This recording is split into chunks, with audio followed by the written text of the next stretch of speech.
পাশ থেকে শুদ্ধ কপাল চাপড়ে বলে, ভাইরে তুই জানিস না বলে ছাড়াছাড়ির উদাহরণ দিয়েছি। আসল কথা হলো তুই বিয়ে করে কাবিনে বসানো টাকা মৃত্যুর আগ পর্যন্ত টাইম নিয়ে তোর বউকে দিতে পারবি, কিন্তু ছাড়াছাড়ি হলে সেই সময় সব টাকা পরিশোধ করতে হয়। ইরফান রেগে বলে, আবার তুইও ছাড়াছাড়ির কথা বলছিস? শুদ্ধ মেকি হেসে বলে, আরে এটা তোকে বোঝালাম, কিছুই তো জানিস না। সারাদিন ব্যবসা করে করে এই হাল, অসামাজিক শালা। ইরফান ভাবলেশীনভাবে বলে, বিজনেস তো তুইও স্টার্ট করেছিস। শুদ্ধ চোখ বড় বড় করে তাকালো, গালে হাত দিয়ে আফসোসের সুরে বলে, সিসিটিভির উপরে একটা পাতলা কাপড় দিলেও তো সিসিটিভি আর কিছু দেখতে পায় না, আর তোর উপর পুরো দেয়াল তুলে দিলেও সব কেমন জানিস ভাই। ইরফান ঠোঁট বাঁকালো একটু, শুদ্ধ হতাশ। লুকিয়ে লুকিয়ে কিচ্ছু করা হবে না তার। ভাগ্যিস তার ব্যবসাটার এই সিসিটিভি দেখতে পায়নি, এটাই মনে হয় বাকি আছে। এসব ভাবনা রেখে বলে, মোহরানার কথা শুনেছিস?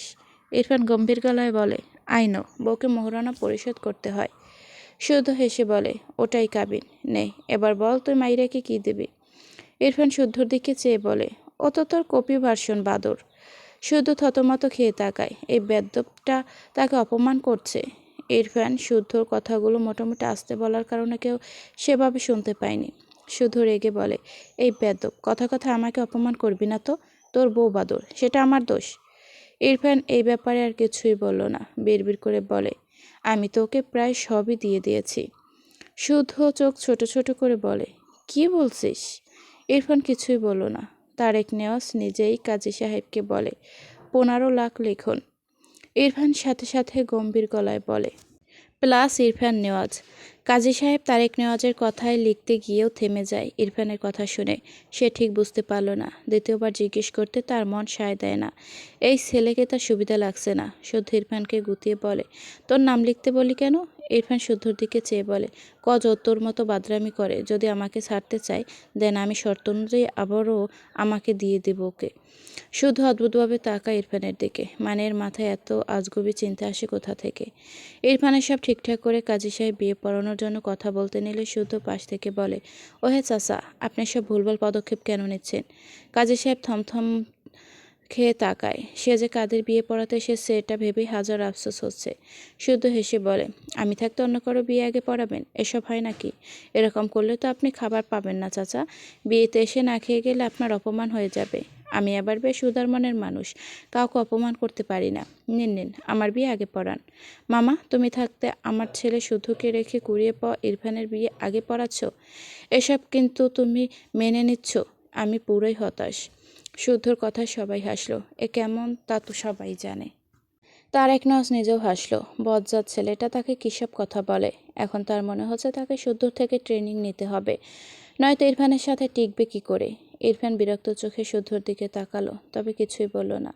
কাজী সাহেব অদ্ভুতভাবে তাকালো শুদ্ধর দিকে। এদের দুই ভাইয়ের থেকে এমন অদ্ভুত আচরণ পেয়ে তার মনে হচ্ছে সে ভুল করে ভিনগ্রহে এসে পড়েছে, নাকি এরাই ভিনগ্রহ থেকে পালিয়ে এসেছে। ইরফানের দেয়া মোহরানার সমপরিমাণ টাকা শুদ্ধর কাবিনেও দেওয়া হয়। শুদ্ধর বিয়ে পড়ানো শেষে সে দ্রুত বসা থেকে দাঁড়িয়ে বলে, আমি কি এখন আমার বউকে দেখতে পারি বাবা? ফারাহার বাবা থতমত খেয়ে তাকা শুদ্ধর দিকে। নাসিম এগিয়ে এসে শুদ্ধকে টেনে নিয়ে যায়। ফাইজও এগিয়ে গিয়ে শুদ্ধর সামনে দাঁড়িয়ে বলে, তোর কি কোনোদিন লজ্জা হবে না? আমার বাবা তোর শ্বশুর, বুঝতে পারছিস? শুদ্ধ বিরক্তি কণ্ঠে বলে, শ্বশুরের কাছেই তো তার মেয়েকে চেয়েছি, তোর মতো ব্রিটিশ শালার কাছে তো আর চাইনি। তোর বাচ্চাকে আমি 4 আনারও চকলেট কিনে দেব না দেখিস। ফাইজ বিরক্ত চোখে চেয়ে রইল শুদ্ধর দিকে। এটা বিয়ের দিনও ঠিক হলো না। আল্লাহ যেন একে কোন পিছলা মাটি দিয়ে বানাইছে তা একমাত্র আল্লাহই ভালো জানে। নাসিম মলিন মুখে ইরফানের দিকে চেয়ে আছে। কাজী সাহেব বেশ কিছু বললেন এতক্ষণ। এরপর ইরফানকে কবুল বলতে বলে নাসিম ডোক গেল। তার কষ্ট কেন হচ্ছে? ইরফান আর বারবিডলের বিয়ে তো অনেক আগেই হয়েছে। তারা কত সুন্দর কাপড়, শুধু তার মানতে কষ্ট হয়। ভাবনার মাঝেই ইরফানের বলা কবুল শব্দটুকু কানের পর্দায় এসে বিষের ব্যানের ন্যায় ধাক্কা খায়। নাসিম চোখ বুঝে নেয়, ঢোক গেল বহু কষ্টে। এরপর কোনো দিকে না তাকিয়ে সাইড কেটে দ্রুত পায়ে জায়গাটি প্রস্থান করে। ইরফান ডান হাত মুষ্টিবদ্ধ করে তাকিয়ে দেখল নাসিমের প্রস্থান। নাসিমের হৃৎপিণ্ড ছেড়ে ফেলতে ইচ্ছে করছে তার, কারণ ওই মন দিয়ে ও তার বাটফেলোয়ারকে নিয়ে ভাবে, যেটা ইরফানের গায়ে আগুন জ্বালিয়ে দেয়। ইরফান শুদ্ধর বিয়ে পড়ানোর পর কাজী সাহেব ফারাহা আর মাইরার কাছে এসেছে রেজিস্ট্রি পেপারে সাইন করাতে। মাইরার পাশে মাইরার মা বসেছে, ফারাহার পাশে ফারাহার বাবা। আশেপাশে সবাই ছড়িয়ে ছিটিয়ে দাঁড়িয়ে আছে। ফারাহাকে রেজিস্ট্রি পেপারে সাইন করার জন্য পেপার এগিয়ে দিলে ফারাহা কাপা হাতে কলম আর পেপার নেয়। তার হাত কাঁপছে, চোখজোড়া ঝাপসা হয়েছে। এই তো, এইখানে সাইন করে দিলে সে আর বাবার বাড়ি থাকতে পারবে না। কথাগুলো ভেবে দলা পাকিয়ে কান্না বেরিয়ে আসতে চায়। ওভাবেই কাপা হাতে পেপারে সাইন করে দিল। চোখ থেকে টুপ করে দুপানটা পানি গড়িয়ে পড়ে। পাশ ফিরে তার বাবাকে জড়িয়ে ধরে নিঃশব্দ অশ্রু বিসর্জন দেয়। ফারাহার বাবা মেয়েকে আগলে নেয়। তার চোখজোড়া কখন যে ঝাপসা হয় বুঝে পায় না ভদ্রলোক।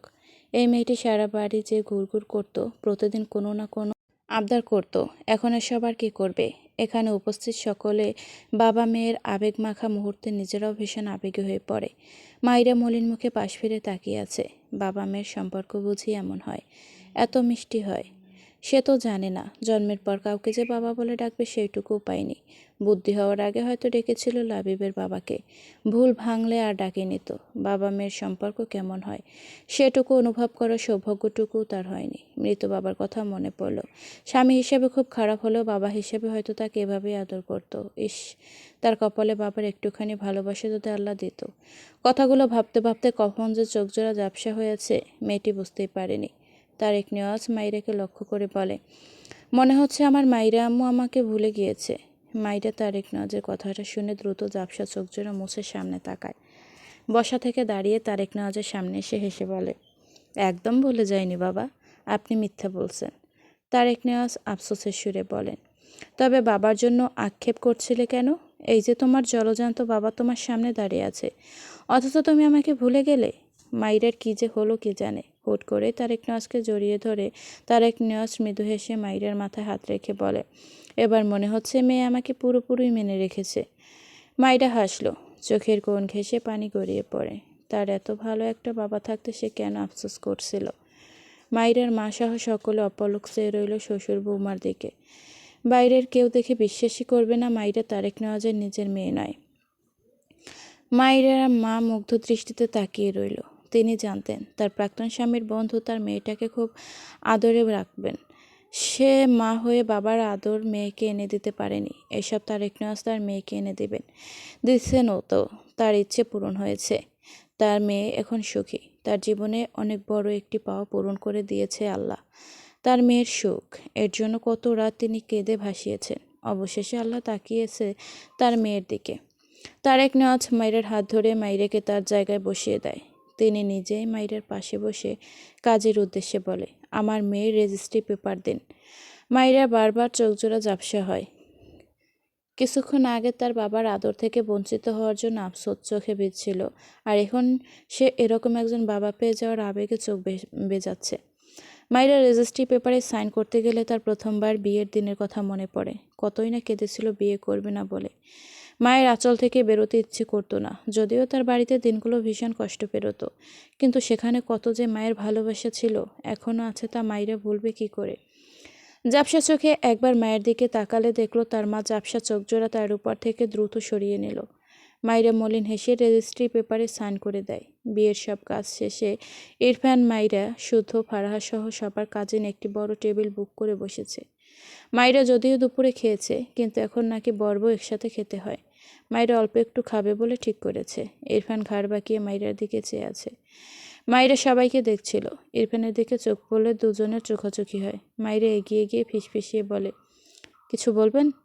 ইরফান ছোট্ট করে বলে, মাইরা ভাবুক ভঙ্গিতে বলে, কি? ইরফান সাথে সাথে বলে, তোমাকে খেতে চাই। মাইরা কেসে ওঠে, কি অসভ্য লোক, সবাই আছে, তবু উল্টোপাল্টা বলছে। শুধু উল্টোপাল্টা থেকে চেয়ারে গায়ে এলিয়ে বলে, সবাই আমাকে বলো তো, লজ্জা ভাঙার ওষুধ আছে নাকি? মাইরা বলে ওঠে, না তো ভাইয়া, ওই ওষুধ নেই। ইরফান হঠাৎই বলে ওঠে, আছে। মাইরা চোখ ছোট ছোট করে বলে, মিথ্যে বলছেন কেন? আমরা সবাই জানি নেই। সকলে মুখ টিপে হাসছে। মাইরা বুঝতে পারেনি। শুদ্ধ পিছন দিয়ে হাত দিয়ে ফারাহাকে তার দিকে টেনে এনে ইরফানের দিকে চেয়ে বলে, ওষুধের নাম বলে দে তো ভাই। ফারাহা জমে গিয়ে বসে আছে। শুদ্ধর হাত তার কোমর থেকে সরাতে চাইলে শুদ্ধ আরও শক্ত করে ধরল। ফারাহা ডোক গিলে মাইরে ইরফান হাত ঝাঁকিয়ে বলছে, ওষুধের নাম বলছেন না কেন? বলুন দেখি, নিশ্চয়ই আপনি ওই ভুলভাল ওষুধ আবিষ্কার করেছেন। ইরফান কিছুই বলল না, খাওয়ায় মনোযোগ দিল। মাইরে মুখ বাঁকিয়ে নিজেও খাবার খাওয়ায় মনোযোগ দিল। কিন্তু কথা হলো, মাইরের গরুর মাংস একদম পছন্দ নয়, তবুও আজ খাচ্ছে। একটু খেতে গিয়ে তার মনে হলো এই মাংস সিদ্ধ হয়নি। একটা মাংস নিয়ে সে কখন থেকে গুতোচ্ছে। মেজাজ খারাপ হলো। রাগে একটি গ্লাস নিয়ে প্লেটের মধ্যে হাত ধুয়ে নিল। এমনিতেই তার সেরকম ক্ষুধা লাগেনি, কিন্তু এত খাবার দেখে একটু একটু ক্ষুধা লেগেছিল। ইরফান তার পাত্রের সব মাংস টুকরো করেছে, মাইরাকে দিয়ে বলে। তার আগেই মাইরা এমন কাজ দেখে মাইরাকে ধমকে বলে, স্টুপিড, কি করলে এটা? মাইরা ঝাঁকি দিয়ে ওঠে, মিনমিন করে বলে, আমার খিদে নেই। ইরফান কিছুই বলল না। পোলাওয়ের সাথে টুকরো করা মাংস নিয়ে মাইরার মুখের সামনে ধরে। মাইরা অবাক হয় ইরফানের কাণ্ডে। জিভ দিয়ে ঠোঁট ভিজিয়ে সবার দিকে তাকালে দেখলো সবাই মিটমিট করে হাসছে। মাইরা মিনমিন করে বলে, আমি খাবো না। ইরফান ভাবলেশীনভাবে বলে, কোলে বসে খাবে? ওকে। মাইরা দ্রুত দুদিকে মাথা নাড়িয়ে বলে, না না, এখানে বসেই খাবো। কথাটা বলে হাঁ করলেই ইরফান মাইরার মুখে পোলাও তুলে দেয়। মিথিলা হেসে বলে, ভাবি তুমি নিশ্চিন্তে খাও, আমরা চোখের উপর হাত দিচ্ছি, হবে না। মাইরা মুখের খাবার চিবোতে চিবোতে মাথা নিচু করে নেয়। সবাই শুধু তার সাথে মজা নেয়।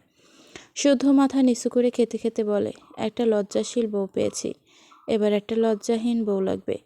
রাতুল এরকম একটা মেয়ে দেখে তো। ফারাহা রেগে তাকায় শুদ্ধর দিকে। শুদ্ধ গাড় বাঁকিয়ে ফারাহার দিকে চেয়ে হেসে বলে, নো টেনশন বউ, তোমার মতামতের 100% গুরুত্ব দেওয়া হবে। শুদ্ধর কথা শুনে সবাই হাসছে। মাইরা হেসে বলে, আরে ফারাহ আপু, এত চিন্তা করো না, তুমি একটা লজ্জাহীন বর পেয়েছো, আমি তোমাকে একটা লজ্জাশীল বর এনে দেব। মাইরার কথা শুনে শুদ্ধ চোখ বড় বড় করে তাকায়। হায় হায়, তার মেলায় হারিয়ে যাওয়া বোনটা তার বিরুদ্ধে কথা বলছে। মাইরার কথা শুনে ফারাহা সহ সকলে শব্দ করে হেসে ফেলল। ইরফান নিজেও একটু ঠোঁট বাঁকালো। ফাইজ হেসে বলে, মাইরা তুমি একদম পারফেক্ট। ইরফান গম্ভীর গলায় বলে, প্রশংসা করার জন্য আমার বোনকে দিয়েছি। ইনায়া তার ভাইয়ের কথায় হাসলো। বিয়ের প্রথম প্রথম সে কত চিন্তা করতো মাইরাকে নিয়ে। সময়ের সাথে সাথে সব কেমন পাল্টে গিয়েছে। ফাইজ খেতে খেতে ইনায়ার দিকে চেয়ে বলে, তোমার ননদ এত খারাপ কেন লিটল কুইন? ফাইজের কথা শুনে সবাই আবারও হাসলো। মাইরা বোকা চোখে সবাইকে দেখল। এই লোকটার জন্য তাকে নিয়ে সবাই হাসে। মাইরা ইরফানের হাতে খেতে খেতে প্রায় অনেকগুলো খাবার খেয়ে নিয়েছে। এরপর পানি খেয়ে দেখে আর দাঁড়াতে পারছে না ঠিক করে। সে যাক, স্বামীর হাতে খেতে মজাই লাগে। সন্ধ্যার পরপর রিসেপশন থেকে সবাই ফিরেছে। শুদ্ধ গিয়েছে ফারাহাদের বাসায়। ফারাহাদের কাজিন সহ শুদ্ধর ছেলে কাজিনরা সবাই এসেছে। শুদ্ধ এখান থেকে ফারাহাকে নিয়ে তাদের গ্রামে যাবে। ত্রিনা বেগম গ্রামে ছেলে বৌমার অপেক্ষায়। ইরফান আর মাইরা সহ ইরফানের মেয়ে কাজিনরা এসেছে ইরফানদের বাসায়। মাইরা একটি ঘরে বসে আছে, তার কোলে লাবিব। আশেপাশে ইরফানের অনেক কাজিন। মাইরা এদের সবাইকে এর আগে দেখেনি। ইনায়ের বিয়েতে এরা আসেনি। অনেক দুঃসম্পর্কের সবাই এসেছে। ইরফানের কত কত ফুপি, খালা, মামি এসেছে। মাইরাকে কতজন যে এসে চুমু খেয়েছে। মাইরার মনে হচ্ছে সে মাত্র পৃথিবীতে জন্মেছে, তাই ইরফানের সব ফুপু খালা এসে তাকে চুমু খাচ্ছে। তবে মাইরার ভালো লেগেছে, এত আদর তার এই জীবনে সে পায়নি। সে বুঝেছে সবাই ইরফানকে খুব ভালোবাসে, তার বউ হিসেবে মাইরার এত আদর। লাবিব মাইরার গালে হাত দিয়ে বলে, আপুই, সবাই তোমাকে চুমুকায় কেন? মাইরা লাবিবের গালে চুমু দিয়ে বলে, তুই যেমন আমার কাছে বাচ্চা সোনা ভাইয়া, তাই তোকে আদর করি, তেমন তারাও আমাকে আদর করছে। লাবিব বিড়বিড় করল, বউকে আদর করতে হয়? মাইরা গালে হাত দেয়। তার স্বামী তার ভাইটার মাথা খেয়ে ফেলেছে পুরো। সারাদিন শুধু বউ বউ করবে। শুধুর সাথে তার কাকা ফুপি আছে, সাথে সব ছেলে কাজিন আর তার বাবার দিকের সকল কাজিন। শুধু এতক্ষণ ভেবাচাকা খেয়ে ফারাহাদের বাড়িতে ছিল। এত এত মানুষ জামাই আদর করতে এসে তাকে যে ফুটবল ভেবে শট দেয়নি, এজন্য শুধু স্বস্তির নিঃশ্বাস নেয়। বিয়ে করলে বউয়ের সাথে সাথে আরও অনেক প্যারা। ইস, জীবনটা পুরো তেজপাতা। আপাতত সে ফারাহার পাশে দাঁড়িয়ে আছে, মানে এখন তারা বেরোবে। কিন্তু ফারাহা কেঁদে কেটে অস্থির। শুদ্ধর অসহায় লাগে। ফাইজের কথা মনে পড়ে গেল। সে তো ইনায়ার সময় মজা করেছিল, এখন বউয়ের এত কান্না দেখে তার বুকটা ভারী রাখছে। ফারাহা তার বাবাকে জড়িয়ে ধরে ছাড়ে না। মেয়েরা বাবার কাছে ভীষণ আদরে হয় শুনেছে। এই কথাটা ফারাহার মাঝে একদম 100%ই আছে। ফারাহার বাবার চোখ ভেজে। মেয়েটাকে ছাড়া কিভাবে থাকবে তিনি? সে যতক্ষণ বাড়ি থাকে ফারাহা সবসময় তার পাশেই থাকে, কিন্তু মেয়েদের বাড়ি যে একটা ক্ষণস্থায়ী, এটাই মেনে নিতে হবে। ফারাহার বাবা ফারাহার মাথায় চুমু এঁকে শুদ্ধর হাতে ফারাহার হাত রেখে ভেজা গলায় বলে, ফারাহা আমার খুব আদরের মেয়ে, বুঝলে বাবা? ওকে কখনো কষ্ট দিও না। শুদ্ধ এদের বাবা মেয়ের কাণ্ড দেখে ভীষণ ইমোশনাল হয়ে গিয়েছে। মাথা নেড়ে বলে, জি বাবা, অবশ্যই। আমার পাক আর বলো না, থাক, শ্বশুর মানুষ। মুখে ব্রেক না লাগালে ব্যাপারটা কেমন যেন লাগে। ফারাহা তার মা সহ আরও সবার থেকে বিদায় নিয়ে শুদ্ধর হাত ধরে এগিয়ে যায়। শুদ্ধ আস্তে করে বলে, ভালোবাসি পাখি। ফারাহা নাক টানলো। গাড়ির কাছে গিয়ে দাঁড়ালে ফাইজ। শুদ্ধ আর ফারাহার পিছে দাঁড়িয়ে বলে, ফারাহা সাবধানে যাবি। বাইয়ের কথায় ফারাহা পিছু ফিরে ফাইজকে জড়িয়ে ধরল। ফাইজকে বোনকে আগলে নিয়ে শুদ্ধর দিকে চেয়ে বলে, আমার বোনকে একদম কাঁদাবি না বলে দিলাম। শুদ্ধ ভাবলেশীনভাবে বলে, আমি তোকে কাঁদানোর জন্যই নিয়ে যাচ্ছি। ফাইজ বিরক্ত চোখে তাকায়, আঙুল উঁচিয়ে বলে, আমি কিন্তু আমার বোনকে দিব না। শুদ্ধ ফারাকে টেনে নিয়ে বিরক্ত হয়ে বলে, কষ্ট করে বিয়ে করলাম আমি, আর এই বান্দা নাকি আমার বউকে দিবে না? সর। ব্রিটিশদের আশেপাশে আমার বউকে রাখা যাবে না। এসো বউ। এরপর গাড়ির দরজা খুলে দিলে ফারাহা আবারও তার ভাইয়ের দিকে তাকায়। নিজেকে সামলে গাড়িতে উঠে বসলে শুদ্ধ ও ফারাহার পাশে উঠে বসলে গাড়ি ছেড়ে দেয়। পিছন পিছন আরও 4টি গাড়ি, সবগুলো শুদ্ধদের বাড়ি যাবে। গাড়ি ছেড়ে দিতেই ফারাহা দু হাতের মাঝে মুখ নিয়ে ফুঁপে ওঠে। শুদ্ধ অসহায় চোখে তাকায়। তার খারাপ লাগছে। তাকে আপাতত নিজের কাছে নিজেকেই ভিলেন লাগছে। মনে হচ্ছে সে বাবা আর মেয়েকে আলাদা করছে। ভিলেন হলে হোক, তার বউ ছাড়া চলবে না। এত উদারতা হলে বউটাকে পাবে কোথায়? মুখ গোল করে শ্বাস ফেলে বলে, ফারাহা পাখি, আর কত কাঁদবে বলো তো? রাতেও তো কাঁদতে হবে নাকি? এখনই সব পানি শেষ করে ফেলছো? তুমি কি কোনোভাবে ভাবছো পরে আমার থেকে চোখের পানি ধার নিবে? কিন্তু আমি তো ফ্যাস ফ্যাস করে কাঁদতে পারি না পাখি। কি করে ধার দেব বলো? তাই বলছি, এখন একটু জমিয়ে রাখো। ফারাহা কান্নামাখা চোখে শুদ্ধর দিকে তাকায়, রেগে বলে, এত ফালতু কথা কিভাবে বলো তুমি? শুদ্ধ মন খারাপ করে বলে, আর কান্না করো না পাখি। আমি তোমাকে গ্রামে গিয়ে গরু, হাঁস, মুরগি, ছাগল সব কিনে দেব। তুমি গরু গোবর পরিষ্কার করবে, হাঁস, মুরগি, ছাগলকে নিয়ে সংসার করবে। তখন দেখবে তোমার আর কারো কথা মনে পড়বে না। আমি নিজ দায়িত্বে তোমাকে কাজে ব্যস্ত রাখব। একটু থেমে বলে, জানো পাখি, গোবর দিয়ে অনেক কিউট কিউট জিনিস বানানো যায়। তুমিও বানাবে কেমন? আমি সব ব্যবস্থা করে দেব। এই তো, এভাবেই আমি ফালতু মহৎ কাজের কথা বলি, বুঝেছ তো? ফারাহা চোখ মুখ কুঁচকে শুদ্ধর দিকে চেয়ে আছে। শুদ্ধ মুখ লুকিয়ে হাসলো। থেমেছে কান্না। উফ, এখন একটু শান্তি লাগছে। ফারাহাকে টেনে নিয়ে বুকে জড়িয়ে নিল। ফারাহা কিছুই বলল না। শুদ্ধ ফারাহার মাথায় চুমু এঁকে মৃদুস্বরে বলে, আমি তো শহরেই থাকি, যখন ইচ্ছে হবে তোমাকে বলবে, নিয়ে আসবো আমি। কথাটা বলে ফারাহার মুখ উঁচু করে অন্ধকারে ফারাহাকে দেখতে পায় না। শুকনো চোখ ঠোঁটে আলতো করে চুমু আঁকে একটা। ফারাহা একটু নড়ে ওঠে। শুদ্ধ মৃদু হাসল। দু হাতে ফারাহাকে জড়িয়ে নিয়ে কানের কাছে মুখ নিয়ে ফিসফিসিয়ে বলে, আমার বউ, আমার ভালোবাসা। ফারাহা কেঁপে ওঠে। বা হাতে শুদ্ধর শেরওয়ানির একটু অংশ মুঠো করে ধরে। শুদ্ধ চোখ বুঝে প্রশান্তিময় হাসল। রাত তখন 10টা। ইরফান ছাদে দাঁড়িয়ে সিগারেটের ধোঁয়া উড়াতে ব্যস্ত। নাসিম ছাদে এসেছিল একটু একা থাকতে। কিচ্ছু ভালো লাগছে না তার। ইরফানের বাবা তাকে যেতেই দিচ্ছে না। একটু একা থাকতে ছাদে এসে ইরফানকে দেখে আর সামলে এগোয় না। ইরফান পিছু ফিরে নাসিম দেখল। অন্ধকারে কেউ কাউকে স্পষ্ট দেখতে পায় না। নাসিম ছাদ থেকে নামার জন্য উল্টো ঘুরে এক পা এগোলে হঠাৎই পিছন থেকে ইরফানের কণ্ঠ পেয়ে তার পা থেমে যায়। পিছু ফিরে অবাক হয়ে তাকায় ইরফানের দিকে। নিজে থেকে ইরফানের সামনে এসে দাঁড়ায়। নাসিমের চোখ দুটো লাল। ইরফান নাসিমকে তীক্ষ্ণ চোখে অবলোকন করল। রাগে তার শরীর জ্বলছে। এর এই বেহাল দশা তার বউয়ের জন্য। সে কিছুতেই মানতে পারছে না। নাসিম ঢোক গিলে কিছু বলতে চায়, তার আগে ইরফান নাসিমের বাম গালে কষিয়ে একটা থাপ্পড় মেরে দেয়। নাসিম বিস্ময় দৃষ্টিতে তাকায় ইরফানের দিকে। ইরফান দু হাতে নাসিমের কলার টেনে দাঁতে দাঁত চেপে বলে, আমার বাটফলোরকে নিয়ে ভাবা স্টপ না করলে তোকে আমি খুন করে ফেলবো নাসিম। নাসিম ঢোক গিলে বলে, তাহলে খুন করে দে। ইরফান নাসিমকে গায়ের জোরে ধাক্কা দেয়। নাসিম দু পা পিছিয়ে যায়। ইরফান দু হাতে তার মাথার চুল টেনে রেগে বলে, it's a big problem, I can't kill you. Nasim মৃদু হেসে বলে, কেন পারবে না? ইরফান নাসিমকে আবারও ধাক্কা দিয়ে আওয়াজ তুলে বলে, cause you are my friend. Nasim আবারও একটু হাসল। ইরফান শুদ্ধর সাথে আর তার ফাইজের ক্লাস 7-এ পরিচয়। এরপর থেকে আজ পর্যন্ত একসাথেই। তবে অন্তরা তাদের ভার্সিটি লাইফের ফ্রেন্ড। ইরফান যদিও অন্তরার সাথে যথেষ্ট দূরত্ব রাখত, বেশ অনেক মাস পর ফ্রেন্ডের মতো তুই প্রয়োজনে কথা বলতো।